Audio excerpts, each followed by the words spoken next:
I'm going to start out this discussion with a video that really, I think, grabbed what many of us are feeling. I know it's what I'm feeling when I'm stuck on an airplane trying to come and visit you or speak at one of these events where I'm being forced to wear a mask. I'm over it. I think it's a lie. We presented the science across the board, but take a look. This was a woman, I don't know who she is, but this is a video that went viral all across the internet from a drugstore. I think she spoke my mind. How about you? Take a look at this. I'm done. Tonight, I reached a breaking point. I'm done. I know I'm not reaching anyone here. Everybody's unhappy. I don't care. I'm not putting that on my face. I'm not. I'm not going to. I'm a healthy person. I'm not crazy. This is like psychosis. For everyone to put all this stuff on their face when they're healthy is insanity. It's absolute insanity. Go ahead. They can't arrest me because there's no law. No, I'm a healthy person. I don't need to wear a mask. Yeah, you don't need to be here. I would love to see what happens. Honestly, I'm moving tomorrow. I kicked you out a long time ago, and you're refusing after I'm offering you something. Epsom salts and corkscrew. But I'm really curious to see how are they going to arrest me for a law that doesn't exist. Epsom salts and a corkscrew, and you're willing to risk people's lives. No, I'm not risking anyone's lives because I'm healthy. How do we know that you're healthy? I'm fine. Look at me. Do you understand that asymptomatic spread is not a thing? They've already shown there is no asymptomatic spread. There's no asymptomatic spread. I don't have symptoms. I'm fine. I'm not a carrier of disease. This is what I'm saying. They're treating us like we're diseased. You just said, how is it treating you like you're diseased? But then wearing you're telling a mask me, how do you is know? not an imposition to be careful with other people's health. It's not just the mask. This is the epicenter of the country. It's the lockdowns. It's everything. I'm not doing it anymore. I'm not doing it anymore. I'm done. There it is. I'm done too, honey. I am done. I agree with you. But I wanted to bring this up because she's sitting there saying, it's been shown asymptomatic spread is not a thing. We don't spread, And I think what she was referencing was something that did get some traction in other news agencies, and it was a study out of China. Now, this is something we did see a couple of weeks ago when it came out, but I didn't want to talk about it because I don't necessarily trust things coming out of China. But let's go ahead and read just really quickly what this study was. It was post-lockdown SARS-CoV-2 nucleic acid screening in nearly 10 million residents of Wuhan, China. 10 million apparently were involved in this study. This is what they found very simply. Here we describe a citywide SARS-CoV-2 nucleic acid screening program between May 14th and June 1st, 2020 in Wuhan. All city residents aged 6 years or older were eligible, and 9,899,828, that's 92.9%, participated. Huge. No new symptomatic cases and 300 asymptomatic cases were identified. There were no positive tests amongst 1,174 close contacts of asymptomatic cases. Virus cultures were negative for all asymptomatic positive and re-positive cases, indicating no viable virus in positive cases detected in this study. Essentially, look at that. They looked at millions of people and found that amongst the asymptomatic, when they tracked everybody they ran into, they saw no spread whatsoever. Now, I didn't share that study because I don't trust China. I'm sorry. I don't know what they're up to. I don't know. I still am on the fence of where this virus actually came from, whether, it came from a lab, whether it was an accident. There's more and more reporting on that taking place. But frankly, I think China has an agenda to take over the world. They're clearly winning. If you looked at New Year's in New York, where it was empty, and in Wuhan, the streets were packed, there is something going on that makes no sense. And where no sense is to be made, I'm not going to make that my beacon of light and hope. But in a search to see other, information come in or looking for a secondary source, one has definitely come upon us. I want to read you this article from the British Medical Journal by Dr. Claire Craig. This is mass testing for COVID-19 in the UK. Now, a lot of this article was about PCR testing and whether or not that is viable. It actually is a disaster. We've told you why. But she gets a little bit into asymptomatic cases. Given the harmful collateral effects of such policies, talk about the lockdowns and the masking and the destruction of economies, I'm sure, precautionary principles should result in a very high evidential bar for asymptomatic transmission being set. However, the only word which can be used to describe the quality of evidence for this is woeful. Many early studies which purported to demonstrate the phenomenon of asymptomatic transmissions were from China. Yet the fact that Chinese studies are only published following government approval must bring into question their reliability. As reported in a manuscript submitted to this journal and also to MedRVIX on 16th of December, the latter available for download shortly, we examined the papers most frequently cited in support of the existence of asymptomatic transmission. Even despite our criticisms of the sources of the data above, we did in fact find only 6 cases reports of viral transmission by people who throughout remained asymptomatic. And this was to a total of 7 other individuals. However, all of these were in studies with questionable methodology. I am honored to be joined by Dr. Claire Craig now from the UK, who wrote this article in the BMJ. You've also been involved in large written essays and discussions about PCR testing. Michael Yeadon, who is the ex-Pfizer scientist that has come out discussing these issues. But you know, we know that the PCR testing is a mess. It's obviously creating all sorts of havoc. But I want to ask you a question about asymptomatic spread. Because it's why we're masked. It's why I'm stuck on a plane wearing a mask. It's why we're locking down. We're destroying economies. When you think of this conversation from a scientific point of view, what is the question we need to be asking ourselves about asymptomatic transmission? Okay, thanks very much for having me. Yeah, so I think the first thing to think about is what we mean asymptomatic COVID. And that's a term that makes no sense in many ways, because COVID is a disease and a disease requires symptoms. It's a definition of what a disease is. However, we'll go along with it and say there are 3 circumstances in which you could be positive and have no symptoms.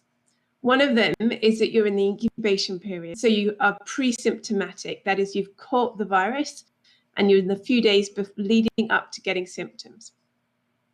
The next is you may have a false test result. So all tests are not perfect, and they have a low percentage rate at which they live when there isn't a disease present. So, you know, you have to be mindful of that being a potential scenario.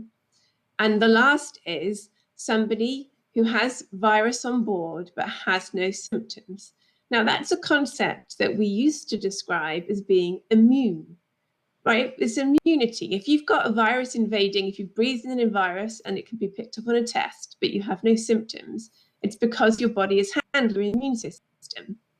So then we get to the question, well, can people with immunity spread the disease? And we know for other illnesses that's usually not.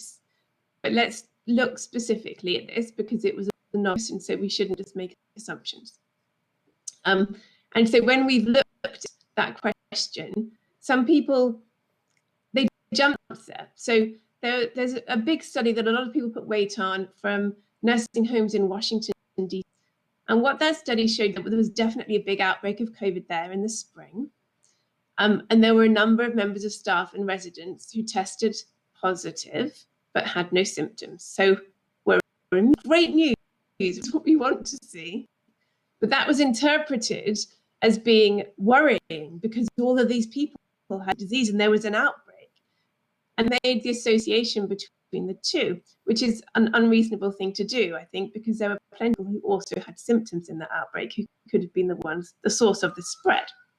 The other way people shortcut it is they say, well, we can measure how much virus is in the test result of someone who's symptomatic and someone who's asymptomatic, and extrapolate from that people with no must be spreading it because we found lots of virus. But I don't accept that as a spread. For evidence of spread, you need to have an individual who has the virus passing it on to somebody else who then gets symptoms. Now, in the study that you read there, of those 6 people who spread allegedly asymptomatically, those were ones that we had found by looking at meta-analyses. So what that means is that we had looked only at studies that had tried to group together all of these anecdotal reports, because in medicine, you don't want to base your decisions around individual stories, And so we bring them together and find an average of what's going on. Now, two studies among those meta-analyses from China. And I'm also quite skeptical about what's come out of China. It's contradictory, it's confusing, and it's not replicated elsewhere. But I still looked at those two from China that were included because they were included by people, institutions who were doing these reviews. And both of them had various stories, and I think it may have been a single patient because it was similar authors, similar story. So I think it was actually probably just one patient, but erring on the side of caution, I said it was two. And in one of these papers, they described a 30-year-old who was asymptomatic, who was alleged to have spread COVID to his colleague, male colleague, who also remained asymptomatic. Now, I don't see that that's a spread of a disease. If the person who you're giving it to never gets symptoms, that's not a disease. And that looks to me much more likely to have been coincidental false positive results from the testing because they had done 4,000 tests in that study. So that's that case out the way. The other two papers, one of them was from Italy. So in Bergamo in Lombardy, there was a small called Vaux, and during their outbreak, they managed to test almost the entirety of this town. It was nearly 3 people. Now, as I said, no test is perfect. And PCR testing to get a positivity rate would be doing really well. And considering this is a new test, it was just been established, I think, it's a very respectable error rate to have. And so 3,000 tests, you can have 30 of them to come back when they shouldn't have done. Actually, they had just under 3,000, they had 29 people come back as asymptomatic. And so essentially 1% that are coming back as asymptomatic could very well fall right into the margin of error in the test itself, which is how that could also be explained. Okay. That's exactly right. Yeah. So, the numbers completely fit that story. And then once you're big numbers and you start looking for relationships between the people in the town, they saw some, but they didn't actually extrapolate much about that. It was just conjecture that there was transmission from these people based on the viral load from the test result.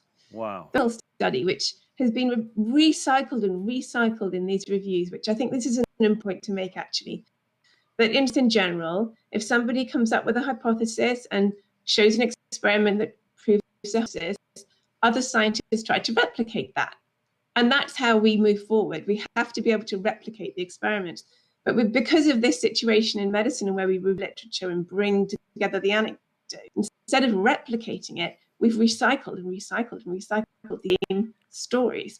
And this one recycled a lot was a paper from Brunei. So I had an outbreak of COVID in spring. It was due to a religious festival in Malaysia where a lot of people from Brunei went to visit. And they came back with COVID, and there was a genuine outbreak. But when they started contacts with these people and that had been to the festival, they ended up doing quite a substantial number of tests. And among the tested, they found who had new symptoms. 2 of the people in the outbreak were alleged to have passed on COVID at never having symptoms. There were several others that were pre-symptomatic, but I'm leaving that aside. So of the 2 that passed it on who were asymptomatic, one of them was a 13-year-old girl who tested positive, and consequently all of her class were tested, all of her friends, her family, and her teacher, one of her teachers, also tested positive. Now, when you're testing a lot like that, you have to be concerned that you might just randomly pick up a test. Sure. Anyway, so they asked her teacher, she had COVID symptoms. Now, remember, this was in the height of spring when there was a lot of anxiety about, and so people would have been very worried that they might have got it. And this was, she did have a mild cough one day. So that was the basis of that story. Then there was another story of a man who'd been at the festival who never had symptoms but tested positive. And his wife tested positive and had a runny nose, and their baby tested positive and had a cough for one. And that's the basis of the asymptomatic transmission that has been reported. literature. So it's not, you would hope, given that what's happened as a result, you would hope to be seeing hundreds, maybe thousands of instances that we could point at. But that's all that we've got. Well, Dr. Craig, we have a little bit of a bad connection, and I look forward to getting deeper into details in the future because you're out there on the front lines really asking the right questions. But if I am to summarize and just make sure that I'm correct on this, that the world is locking down. We're referencing these asymptomatic people as being the super spreaders as they've been described. You were describing them as most likely people who are just simply immune that are not being affected by whatever viral particles they're coming in contact with. But am I to understand that the entire world is locking down and putting masks on people that are healthy? We have quarantined throughout the years people that are sick, and that's what a quarantine is. For the first time ever, we are essentially quarantining healthy people based on this idea of asymptomatic spread, and the billions of people involved in this process are going through this because it appears around 10 or like maybe less than 2 handfuls of singular people events have been documented that have been looked at by hundreds of studies looking at those handful of people. Is that what I'm understanding? That this entire asymptomatic thing comes down to a handful of people? It's worth clarifying that pre-symptomatic spread is a real thing. Okay. Right. So the risk of somebody who hasn't yet developed symptoms passing on real disease. But when we try to assess how much of a risk that is, again, we fall into the situation of there not being a disease. But there was a big study that tried to do that in Singapore, and they reckon from I can't remember the numbers, but it was a substantial number of cases and outbreaks that they had, and they could attribute 7% of the disease to people who are pre-symptomatic. So 93% of the spread were from people who had symptoms. Wow. I mean, again, it just sort of follows what we've been looking at in all of the evidence we've been sharing today everywhere. Science is something that is to be determined by being able to be reproduced. The science should be involving hundreds, if not thousands of people, especially when that science is going to dictate the future and life experience of billions of people. Dr. Claire Craig, thank you for sharing with us today. I look forward to having further discussions in the future as you look into these issues that are truly affecting our lives. It's great to know that, and you are joining a large group of world-renowned scientists that are speaking out and saying we can do this better. There are better ways forward. So I want to thank you for being brave enough to step outside of the narrative being shared by mainstream news and actually addressing the science. So thank you for taking the time today with us. Thanks for having me. All right, take care. It'd be great to be back. If you like that clip, then be sure to check out our live broadcast of the Highwire every Thursday morning at 11 a.m. Pacific time. You can watch it on Facebook, YouTube, iTunes, and Twitter. We'll see you there.